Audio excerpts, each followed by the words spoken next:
मेरे प्यारे देशवासियों, देश के 77वें स्वतंत्रता दिवस पर आप सभी को मेरी हार्दिक बधाई।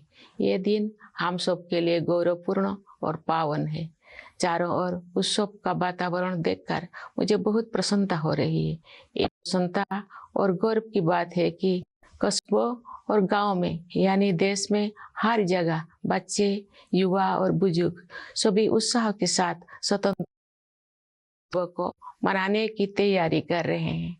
हमारे देशवासी बड़े उत्साह के साथ आजादी का अमृत महोत्सव मना रहे हैं। स्वाधीनता दिवस का उत्सव मुझे मेरे बचपन के दिनों की याद भी दिलाता है। अपने गांव के स्कूल में स्वतंत्रता दिवस समारोह में भाग लेने की हमारी खुशी रोके नहीं रुकती थी। जब त्रिरंगा फहराया जाता था तो हमें लगता था जैसे हमारी शरीर में बिजली सी दौड़ गई हो।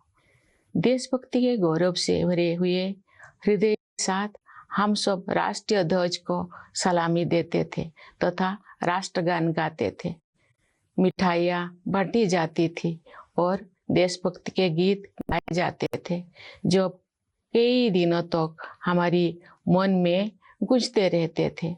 ये मेरा भाग्य रहा है कि जब मैं स्कूल में शिक्षक बनी तो मुझे उन अनुभवों को फिर से जीने का अवसर प्राप्त हुआ। जब हम बड़े होते हैं तो हम अपने खुशी को बच्चों की तरह व्यक्त नहीं कर पाते, लेकिन मुझे विश्वास है कि राष्ट्रीय पर्व से जुड़े देशभक्ति की गहरी भावना में तनिक भी कमी नहीं आती है। स्वतंत्रता दिवस हमें ये याद दिलाता है कि हम केवल एक व्यक्ति ही नहीं है, बल्कि हम एक ऐसे महान जन समुदाय का हिस्सा है जो अपनी तरह का सबसे बड़ा और जीवंत समुदाय है। ये विश्व के सबसे बड़े लोकतंत्र के नागरिकों का समुदाय है। जब हम स्वतंत्रता दिवस समारोह मनाते हैं तो वास्तव में हम एक महान लोकतंत्र के नागरिक होने का उत्सव भी मनाते हैं। हमें हर एक की अलग अलग पहचान है। जाति, पंथ, भाषा और क्षेत्र के अलावा हमारी अपने परिवार और कार्य क्षेत्र से जुड़े पहचान भी होती है, लेकिन हमारी एक पहचान ऐसे है जो इन सब से ऊपर है और हमारी वो पहचान है भारत का नागरिक होना। हम सभी समान रूप से इस महान देश के नागरिक हैं। हम सबको समान अवसर और अधिकार उपलब्ध है तथा हमारे कर्तव्य भी समान है। लेकिन ऐसा हमेशा नहीं था। भारत लोकतंत्र की जननी है और प्राचीन काल में भी हमारे यहाँ जमीनी स्तर पर लोकतांत्रिक संस्थाएं विद्यमान थी, किंतु लंबे समय तक औपनिवेशिक शासन ने उन लोकतांत्रिक संस्थाओं को मिटा दिया था। 15 अगस्त 1947 के दिन देश ने एक नया सवेरा देखा। उस दिन हमने विदेशी शासन से तो आज़ादी हासिल की है, हमने अपनी नियति का स्वतंत्रता भी प्राप्त की। हमारी स्वाधीनता के साथ विदेशी शासकों द्वारा उपनिवेशक को छोड़ने का दौर शुरू हुआ और उपनिवेशवाद समाप्त होने लगा। हमारे द्वारा स्वाधीनता के लक्ष्य को प्राप्त करना तो महत्वपूर्ण था ही, लेकिन उससे भी अधिक उल्लेखनीय है हमारे स्वाधीनता संग्राम का अनोखा तरीका। महात्मा गांधी तथा अनेक असाधारण एवं दूरदर्शी विभूतियों के नेतृत्व में हमारा राष्ट्रीय आंदोलन अद्वितीय आदर्श से अनुप्राणित था। गांधी जी तथा अन्य महानायकों ने भारत की आत्मा को फिर से जगाया और हमारी महान सभ्यता के मूल्यों का जन जन में संचार किया। भारत के ज्वलंत उदाहरण का अनुसरण करते हुए हमारे स्वाधीनता संग्राम की आधारशिला सत्य और अहिंसा को पूरी दुनिया के अनेक राजनीतिक संघर्षों में सफलतापूर्वक अपनाया गया है। स्वतंत्रता दिवस की पूर्व संध्या पर मैं भारत के नागरिकों के साथ एकजुट होकर सभी ज्ञात और अज्ञात स्वतंत्रता सेनानियों को कृतज्ञतापूर्वक श्रद्धांजलि अर्पित करती हूँ। उनके असंख्य बलिदानों से भारत ने विश्व समुदाय में अपना स्वाभिमानपूर्ण स्थान फिर से प्राप्त किया। मातंगिनी हाजरा और कनकलता बरुआ जैसे वीरांगनाओं ने भारत माता के लिए अपने प्राण निछावर कर दिया। माँ कस्तूरबा राष्ट्रपिता महात्मा गांधी के साथ कदम से कदम मिलाकर सत्याग्रह के मार्ग पर चलती रही। सरोजिनी नायडू, ओमू स्वामीनाथन, रमा देवी, अरुणा आसफ अली और सुचेता कृपलानी जैसे अनेक महिला विभूतियों ने अपने बाद की सभी पीढ़ियों की महिलाओं के लिए आत्मविश्वास के साथ देश तथा समाज की सेवा करने के प्रेरक आदर्श प्रस्तुत किए हैं। आज महिलाएं विकास और देश सेवा के हर क्षेत्र में बढ़ चढ़कर योगदान दे रही हैं तथा राष्ट्र का गौरव बढ़ा रहे हैं।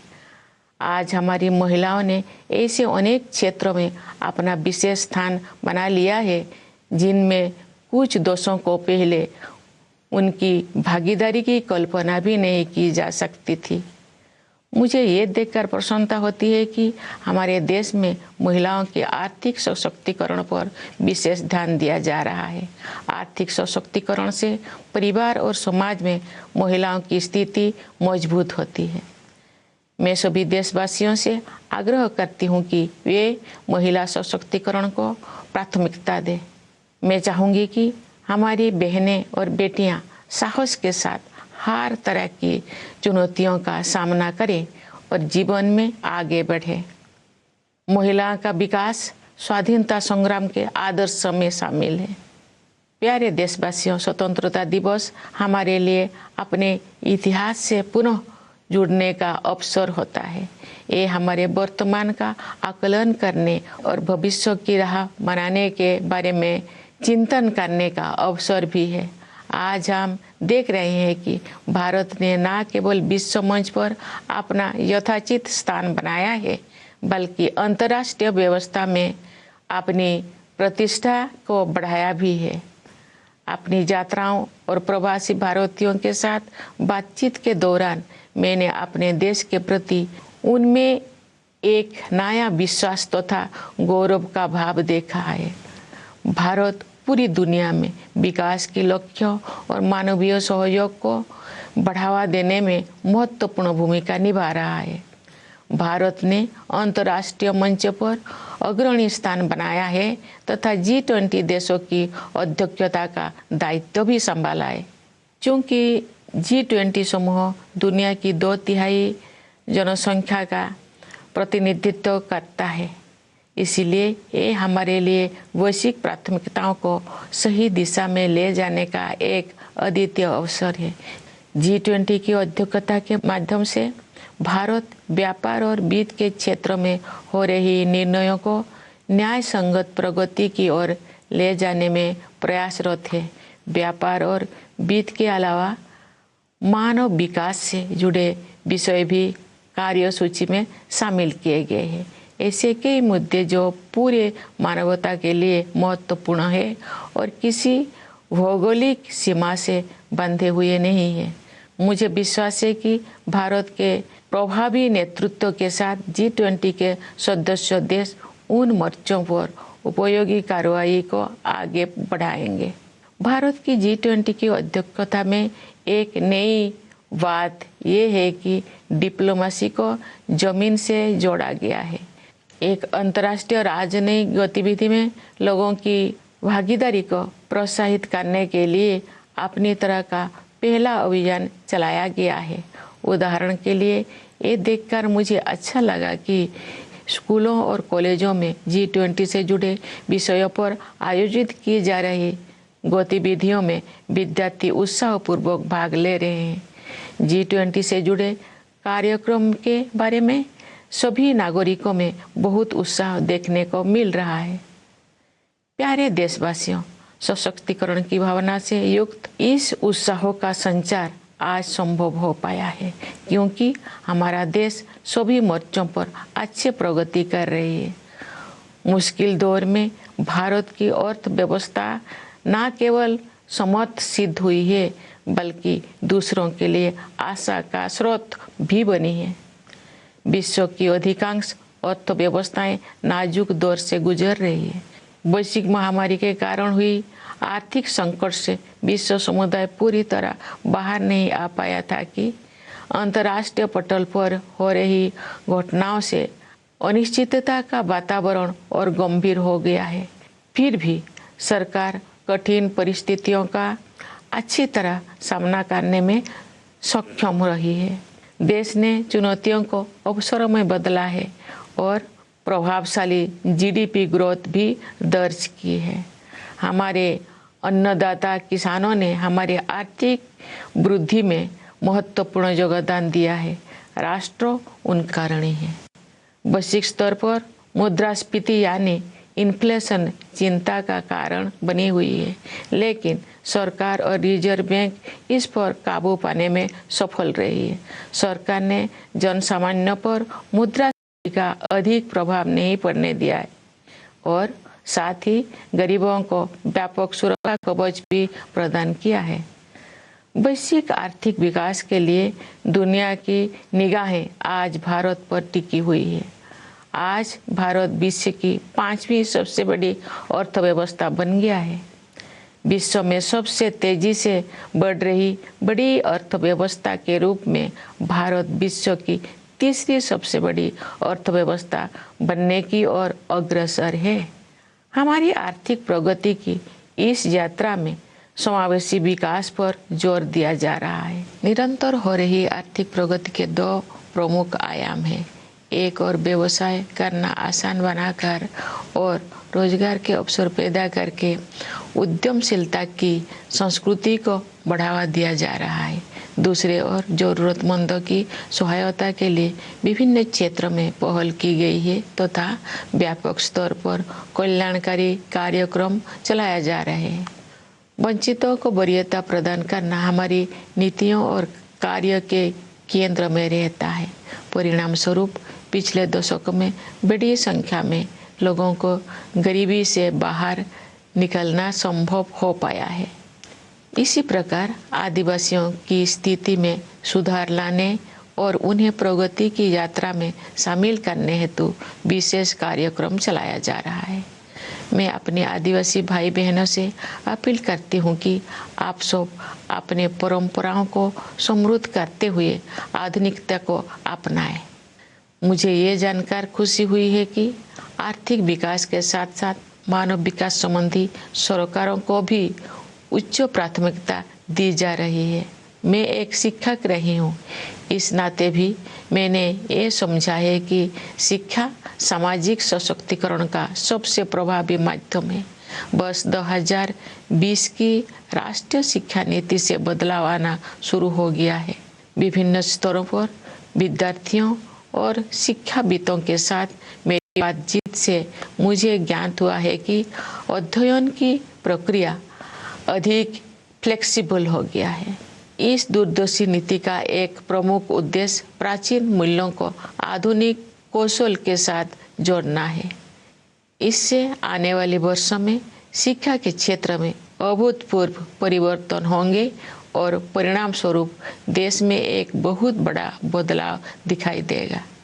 भारत की प्रगति को देशवासियों, विशेषकर युवा पीढ़ी के सपनों से शक्ति मिलती है। विकास के अनंत संभावनाएं देशवासियों की प्रतीक्षा कर रही है। स्टार्टअप से लेकर खेलकूद तक हमारी युवाओं ने उत्कृष्टता के नई आसमानों की उड़ान भरी है। आज के नई भारत की महत्वाकांक्षाओं के नई क्षितिज असीम है। भारतीय अंतरिक्ष अनुसंधान संगठन नई ऊंचाई को छू रहा है और उत्कृष्टता के नए आयाम स्थापित कर रहा है। इस वर्ष इसरो ने चंद्रयान 3 लॉन्च किया है, जो चंद्रमा की कक्षा में प्रवेश कर चुका है और कार्यक्रम के अनुसार उसका विक्रम नामक लैंडर तथा प्रज्ञान नामक रोवर अगले कुछ ही दिनों में चंद्रमा पर उतरेगा। हम सभी के लिए वो गौरव का क्षण होगा और मुझे भी उस पल का इंतजार है। चंद्रमा का अभियान अंतरिक्ष के हमारे भावी कार्यक्रम के लिए केवल एक सीढ़ी है, हमें बहुत आगे जाना है। अंतरिक्ष अभियान में ही नहीं बल्कि धरती पर भी हमारे वैज्ञानिक और टेक्नोलॉजिस्ट देश का नाम रोशन कर रहे हैं। अनुसंधान, नवाचार तथा उद्यमशीलता को बढ़ावा देने के लिए अगले 5 वर्षों में 50,000 करोड़ रुपये की राशि के साथ सरकार द्वारा अनुसंधान नेशनल रिसर्च फाउंडेशन स्थापित किया जा रहा है। ये फाउंडेशन हमारी कॉलेजों, विश्वविद्यालयों और अनुसंधान केंद्रों में रिसर्च एवं डेवलपमेंट को आधार प्रदान करेगा, उन्हें विकसित करेगा तथा आगे ले जाएगा। प्यारे देशवासियों, ज्ञान विज्ञान में उत्कृष्टता प्राप्त करना ही हमारा लक्ष्य नहीं है, बल्कि हमारे लिए ये मानवता के विकास के साधन है। एक क्षेत्र जिस पर पूरे विश्व के वैज्ञानिकों और नीति निर्माताओं को और अधिक तत्परता से ध्यान देना चाहिए, वो है जलवायु परिवर्तन। हाल के वर्षों में बड़ी संख्या में एक्सट्रीम वेदर इवेंट्स हुई है। देश के कुछ हिस्सों में असाधारण बाढ़ का सामना करना पड़ा है, कुछ स्थान सूखे की मार झेलते हैं। इन सब का एक प्रमुख कारण ग्लोबल वार्मिंग को भी माना जाता है। अतः पर्यावरण के हित में स्थानीय, राष्ट्रीय तथा वैश्विक स्तर पर प्रयास करना अनिवार्य है। इस संदर्भ में ये उल्लेखनीय है कि रिन्यूएबल एनर्जी के क्षेत्र में हमने अभूतपूर्व लक्ष्यों को प्राप्त किया है। अंतर्राष्ट्रीय सौर ऊर्जा अभियान को भारत ने नेतृत्व प्रदान किया है। अंतर्राष्ट्रीय प्रतिबद्धताओं को पूरा करने में हमारा देश अग्रणी भूमिका निभा रहा है। विश्व समुदाय को हमने लाइफ यानी लाइफस्टाइल फॉर एनवायरनमेंट का मंत्र दिया है। प्यारे देशवासियों, असामान्य मौसम की घटनाएं सभी पर असर डालती है, लेकिन गरीब और वंचित वर्गों के लोगों पर उनका और अधिक प्रभाव पड़ता है।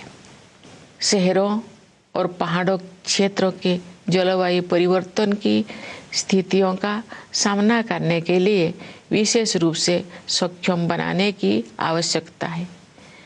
मैं ये कहना चाहूँगी कि लोभ की संस्कृति दुनिया को प्रकृति से दूर करती है और अब हमें ये एहसास हो रही है कि हमें अपनी जड़ों की ओर लौटना चाहिए।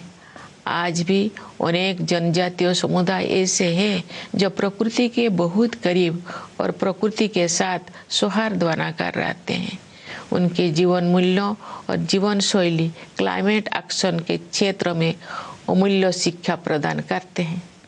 जनजातीय समुदायों द्वारा युगों से अपना अस्तित्व बनाए रखने के रहस्यों को एक शब्द में ही व्यक्त किया जा सकता है और शब्द है हमदर्दी।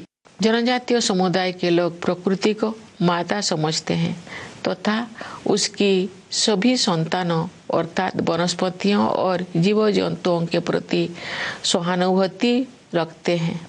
कभी कभी दुनिया में हमदर्दी की कमी महसूस होती है, लेकिन इतिहास साक्षी है कि ऐसे दौर केवल कुछ समय के लिए ही आते हैं, क्योंकि करुणा हमारा मूल स्वभाव है। मेरा अनुभव है कि महिलाएं हमदर्दी के महत्व को और अधिक गहराई से महसूस करती है और जो मानवता अपनी राह से भटकती है तो वे सही रास्ता दिखाती है।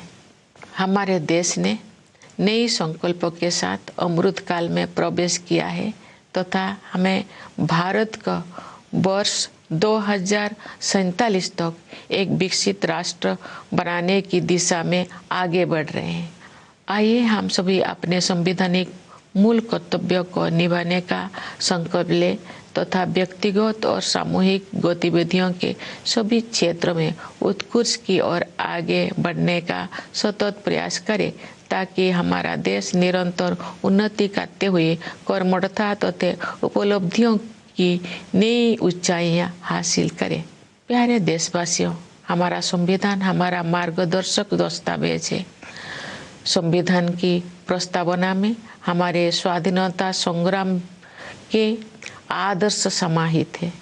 आइए हम अपने राष्ट्र निर्माताओं के सपनों को साकार करने के लिए सद्भाव और भाईचारे की भावना के साथ आगे बढ़े। स्वतंत्रता दिवस की पूर्व संध्या पर मैं पुनः आप सबको विशेष रूप से सीमाओं की रक्षा करने वाले सेना के जवानों, अंतरिक्ष सुरक्षा प्रदान करने वाले सभी बलों एवं पुलिस के जवानों तथा दुनिया के विभिन्न हिस्सों में रहने वाले प्रवासी भारतीयों को बधाई देती हूँ। सभी प्यारे देशवासियों को बहुत बहुत शुभकामनाएं। धन्यवाद। जय हिंद, जय भारत।